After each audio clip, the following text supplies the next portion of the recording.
புகழ் போதை மாணிக்கம் கேசவன் இருவரும் அடுத்தடுத்த வீட்டுக்காரர்கள், நல்ல வசதி படைத்தவர்கள், இருவரும் நண்பர்கள். ஆனால் குணத்தில் இருவரும் நேர்மாறானவர்கள்.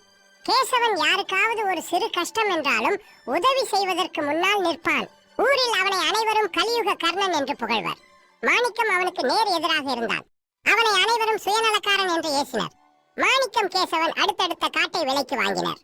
கேசவன் தன் காட்டை அழித்து கனிமரங்களை உருவாக்கினான். கிணறு வெட்டி அவற்றிற்கு நீர் பாய்ச்சினான். சில ஆண்டுகளுக்கு பின் அந்த மரங்கள் கனிகளை வாரி வழங்கின. மாணிக்கம் தன் நண்பனை போல் காட்டை அழிக்காமல் மரங்களை நடாமல் அப்படியே விட்டு விட்டான். அதனால் அவனுடைய காட்டில் முள் புதர்கள் சேர்ந்து விட்டன. கேசவன் தன்னுடைய பழத்தோட்டத்திற்கு போக வேண்டும் என்றால் மாணிக்கத்தின் காட்டு வழியாகத்தான் போக வேண்டும்.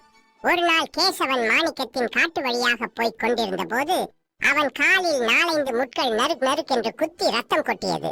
அதன் காரணமாக கோபம் கொண்ட கேசவன் மாணிக்கத்தை பார்த்து திட்டினான். அதனால் இருவருக்கும் சண்டை உண்டாகி நட்பு முறிந்தது. அதனால் அவர்கள் அன்று முதல் பேசிக் கொள்வதே இல்லை. நாட்கள் சென்றன. ஒரு நாள் கேசவன் தன் தோட்டத்தில் விளைந்த பழங்களை எல்லாம் பறித்து ஊரில் உள்ள அனைவருக்கும் இலவசமாக வழங்கினார். மகிழ்ச்சி கொண்ட ஊர் மக்கள் அனைவரும் அவனை வாழ்த்தினர். இப்படியே ஊரில் உள்ளவர்கள் வாழ்த்த வாழ்த்த கேசவனுக்கு புகழ்வெறி பிடிக்கத் தொடங்கியது. கேசவன் ஊரையே அழைத்து ஆயிரக்கணக்கில் செலவு செய்தான். மக்களுக்கு தேவையானதை வாரி வாரி இறைத்தான். மக்களும் அவன் வீட்டு வாசலில் குவிந்தனர்.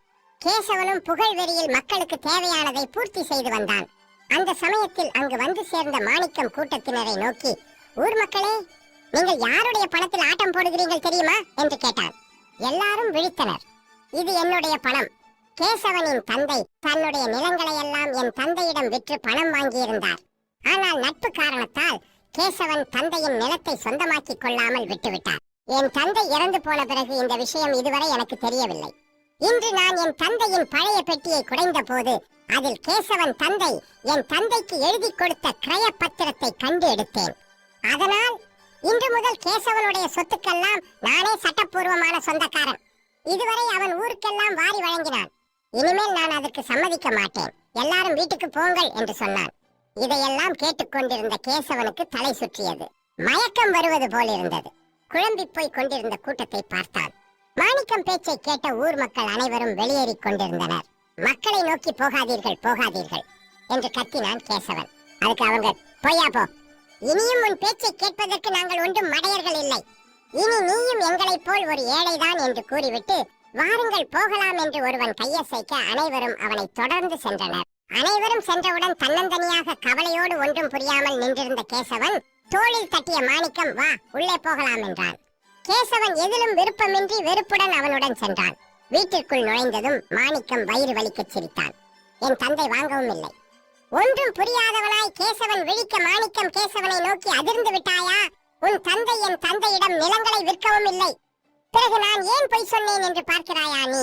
இரக்கம் காரணமாக மக்களுக்கு கண்மூடித்தனமாக வாரி இறைத்தாய்.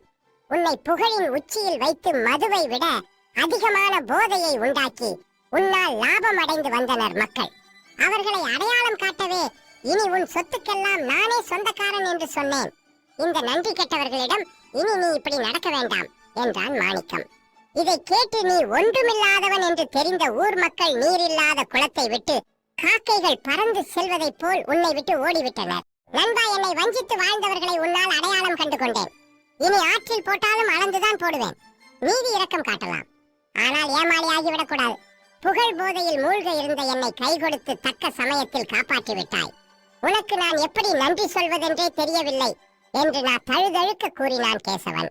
இந்த கதையை பிடிச்சிருந்தா ஒரு லைக் கொடுங்க. சப்ஸ்கிரைப் பண்ணிட்டீங்கன்னா ரொம்ப சந்தோஷம்.